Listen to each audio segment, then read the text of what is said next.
ఎప్పుడైనా సరే ఓటమి పాలైనప్పుడు ఎవ్వరూ నాయకుడిని ఏమనరు, అది గుర్తుపెట్టుకోండి. చంద్రబాబు నాయుడు గారు ఓడిపోయినప్పుడైనా చుట్టూ ఉన్న అధికారాల పేర్లు లేకపోతే కింద ఉన్న నాయకులు తిట్టేవాళ్ళు. ఇప్పుడు సేమ్ జగన్ని ఏమనరు, చుట్టూ ఉన్న వాళ్ళని తిడతారు.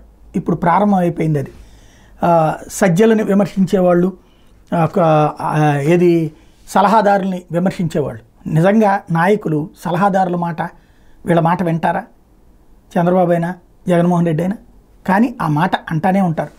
ఇప్పుడు చూస్తే జక్కంపూడి రాజా ప్రభుత్వంలో ఉన్న ధనుంజయ రెడ్డి లాంటి కొందరు పనికిమాలిన అధికారులు నమ్మిన కోటరీ వ్యవస్థను భ్రష్టు పట్టించే అటువంటి అధికారుల మాయలో ముఖ్యమంత్రి జగన్ ఇరుక్కున్నారు. సమస్యలు పరిష్కరించాలని సీఎంఓ వద్దకు వెళ్లే కొందరు అధికారుల నుంచి స్పందన లభించే పరిస్థితి లేకుండా వెళ్తే కొందరు అధికారుల నుంచి స్పందన లభించే పరిస్థితి లేకుండా పోయిందంటూ తూర్పుగోదావరి జిల్లా వైకాపా అధ్యక్షుడు రాజనగరం తాజా మాజీ ఎమ్మెల్యే జక్కంపూడి రాజా ఘాటు వ్యాఖ్యలు చేశారు. బుధవారం రాజమండ్రిలో నిర్వహించిన విలేకరుల సమావేశంలో ఆయన మాట్లాడారు. ప్రజా సమస్యలు పరిష్కరించాలని ఏ ఎమ్మెల్యే అయినా ధనుంజయ రెడ్డి దగ్గరికి వెళ్తే ఆయనే ఓ సీఎంలా భావిస్తూ గంటల కొద్దీ నిలబెట్టించి లోపలికి వెళ్ళిన తర్వాత తీరిక లేదన్నట్టు కనీసం 2 నిమిషాలు కూడా మాట్లాడకుండా చెప్పిన సమస్యను అర్థం చేసుకోకుండా నిర్లక్ష్యం చేశారని ధ్వజమెత్తారు. ఇటువంటి అధికారులంతా జగన్ చుట్టూ ఉండి పార్టీ నిర్వీర్యం చేశారన్నారు. సమస్యను సీఎంకి వివరిస్తే ధనుంజయ రెడ్డిపై ఉన్న గుడ్డి విశ్వాసంతో ఆయన పిలిచి చెప్పడం తప్ప పని జరిగేది కాదన్నారు. అలా ఏ దస్త్రం ఆయన దగ్గరికి వెళ్ళినా ఇలానే ఉండేదని, ఇలా వందల కొద్ది సమస్యలు ఉన్నాయని మండిపడ్డారు. కోరుకొండ భూముల సమస్య పరిష్కారానికి ప్రతిపక్షంలో ఉన్నప్పుడు ఉద్యమాలు చేశామన్నారు.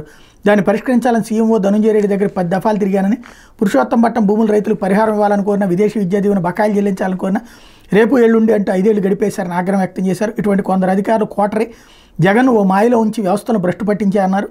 ఉపాధి హామీ బిల్లులు చెల్లించకుండా పార్టీ నిర్వీర్యం చేసే ప్రయత్నం చేశారని వాపోయారు. ఎన్నాళ్ళు మా అంత గొప్పగా ఎవరూ పాలన చేయలేదనే భ్రమలో వెతికేశాం. రాజకీయాల్లో ప్రజలు మారాలో మేం మారాలో ఆలోచించుకోవాల్సిన పరిస్థితి ఏర్పడింది. ఎన్నికల కోసం చేసిన అప్పులు తీర్చాలని మా కుటుంబ ఆస్తులన్నీ అమ్మినా తీరం. 2019 ఎన్నికలకు ముందు లెక్కర సీసా పట్టుకుంటే షాక్ కొట్టే విధంగా ధరలు పెంచుతామని జగన్ చెప్పారు. అది చూసే 151 స్థానాలు ప్రజలు ఇచ్చారని అనుకుని ఎడాపెడా ధరలు పెంచాం. అది తప్పా ఒప్ప అనే అంశంపై ప్రజలు తీర్పిచ్చారు. ప్రజలకు మంచి చేసిన వైకాపాను 11 స్థానాలకు పరిమితం చేశారు. మా బుర్రలు మార్చుకోవాల్సి వస్తుంది. ప్రజా తీర్పును గౌరవిస్తాం. నిత్యం ప్రజలకు సేవ చేసేందుకు ప్రయత్నించి నన్ను 34,000 ఓట్ల తేడాతో ఓడించారంటూ రాజా వ్యాఖ్యానించారు.